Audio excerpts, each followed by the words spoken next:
পৃথিবীর এমন কিছু রহস্য আছে যা আমাদের ঘুম কেড়ে নেয়। আজ আমি আপনাদের তেমনই এক ভয়ঙ্কর এবং অমীমাংসিত ঘটনার গভীরে নিয়ে যাব, যেখানে প্রকৃতির সৌন্দর্য মিশে গেছে এক চরম নিষ্ঠুরতার সাথে। পানামার গহীন জঙ্গলে হারিয়ে যাওয়া দুই তরুণীর মর্মান্তিক পরিণতি। সালটা ছিল 2014। নেদারল্যান্ডসের দুই তরুণী। ওরা নেদারল্যান্ডসে একটা ক্যাফেতে একসাথে কাজ করত।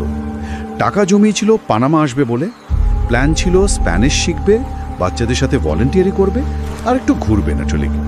ওরা পানামায় এসে ঘুরল কিছুদিন, তারপর 29শে মার্চ পৌঁছালো বুকেটে। ওখানে একটা স্থানীয় পরিবারের সাথে থাকার ব্যবস্থা। 1 এপ্রিল সকালে কাছের এল পিয়ানিস্টা ট্রেলে হাইকিংয়ে যাবে। সকাল 11টা নাগাদ বেরোলো। ফোনগুলোতে চার্জ কিন্তু খুব বেশি ছিল না, অর্ধেকের মতো। দুপুর 1:38 ক্রিসের ফোনে সিগন্যাল চলে গেল। স্পষ্ট যে ওরা বুঝতে পেরেছিল ওরা বিপদে।